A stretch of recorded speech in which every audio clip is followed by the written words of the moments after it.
Today is an incredibly important day. Of course, it's International Women's Day, and there's been a major shift happening across South Australian businesses, non-for-profits and government organisations, all with the common aim of achieving gender equity. That's it. This is being achieved in many different ways, being championed by the SA Leaders for Gender Equity. And to delve deeper, we are joined by Eldercare CEO and the SA Leaders for Gender Equity Chair, Jane Pickering. Welcome, Jane. Good morning. Jane, it's so good to have you here. First of all, can you tell us a little bit about International Women's Day? What's it mean to you? What's the day all about?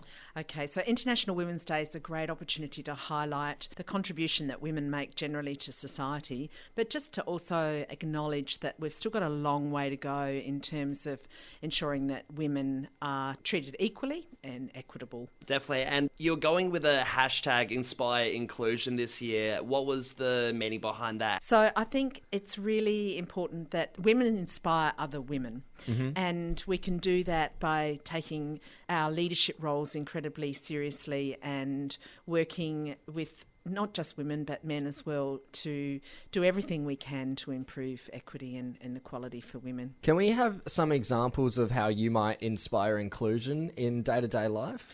I think this is where being a leader is really important and having some influence over your own organisation and the sector you work in. Yep. So for me, I've taken it really seriously to implement inclusive strategies in my own organisation, such as rainbow tick accreditation, white ribbon accreditation, and ensuring that we're a really values-driven organisation that takes inclusion and diversity seriously and part of our business as usual. So we've instilled all sorts of policies, procedures in our own organisation and living it every day. Yeah, amazing. Definitely. Like you said, there's so many people behind all this that do such a great job to get the message across the line. Could you explain, for those who don't know, who the SA Leaders are for gender equity and what they do? Sure. So we're a group of business leaders, community leaders, government leaders, so either chief execs or executive directors of companies, and we have representatives from pretty much every sector across the state.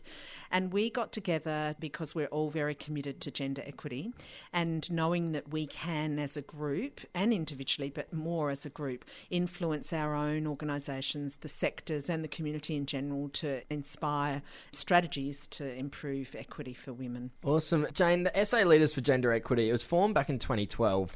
Since its inception, what impacts has it had on gender equity in South Australia? I think the main thing that we do is use our voices to highlight awareness, I suppose, of the issues.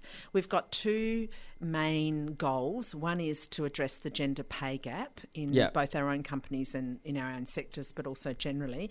And the other one is to ensure that we increase leadership opportunities for women in business. So we're doing that on a daily basis, addressing those two issues within our own companies. And we've had lots of fantastic examples of organisations that have been part of the Leaders for Gender Equity. For example, I call out a company, Badge, who you can imagine construction is not well known for its gender equity and opportunities for women.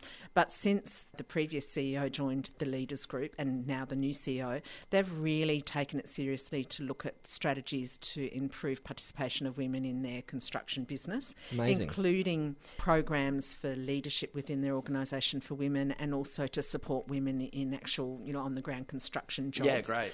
But they've also introduced flexible working arrangements for the men in the organisation as well. So that's just one example of how that's come out of the SA Leaders Group and their commitment for gender equity. Going back to the gender pay gap, it's 70 cents to $1, is it? It's, I think, still? it's still 78, cents to the dollar. Okay. Yeah. Since like 2012, since the inception of the SA Leaders for Gender Equity and everything that we're doing in day-to-day life, are we seeing it get closer to that dollar? Is it? It's still a long way to go, Tom. Yeah. It's creeping down every year, but it's just so slow. And there's some sectors that are improving, but others are really slow in terms of achieving the gender pay gap.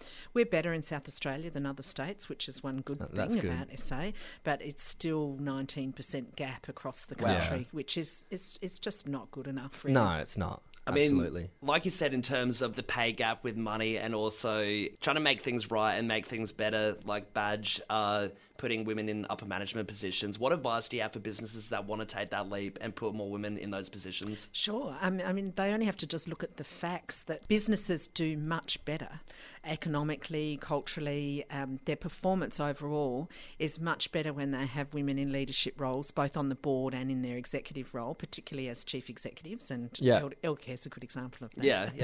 Hey, plug yourself. Yeah, You guys are absolutely. doing a great Eldercare's job. well. That's because we've got women on the board That's and it. women CEO and women in the executive. The facts are there. It's not disputable. But businesses do much better when they have women in leadership roles. So it's a good payoff to get women involved in decision making. Absolutely. And for businesses that want to assist in achieving gender equity and closing that gender pay gap, how can they get involved and start taking the steps in the right direction? Sure, there's lots of information around to assist businesses, and I recommend going straight to the SA Leaders for Gender Equity webpage. If you just type it into Google, you'll bring up the webpage, and there we've got lots of toolkits and fact sheets and resources for businesses to help address some of the basic underlying issues that contribute to inequity. Information on how to manage unconscious bias, how to implement flexible working arrangements in your organisation, things like that are practical and helpful. So that's a good start. Yeah. But I think the first thing is awareness. So be aware that there is a problem, because there's still a lot of people around that don't believe that there actually is even a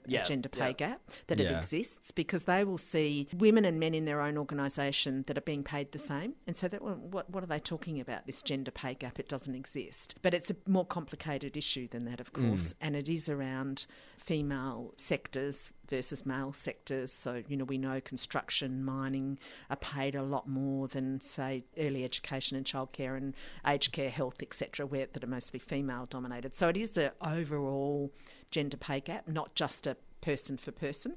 But we also know that in professional services, in hospital and healthcare, that men are still paid comparatively to their female colleagues a lot more. Yeah. I mean, it's great that you have a website there for people to check out. You've got all the information debunked. Would you say there's any other misconceptions that you'd like to address that people see on a day-to-day basis? Okay. I think that there's still this perception that women can't get jobs based on merit. This whole myth about merit, which is ridiculous, because we know that talent is completely gender neutral. Yes. Yeah. And it's about creating the opportunities for people to be able to put themselves forward for jobs, for education, to create pathways for women to go into those more male-dominated jobs, and also to create pathways for men to go into the sort of female-dominated sectors.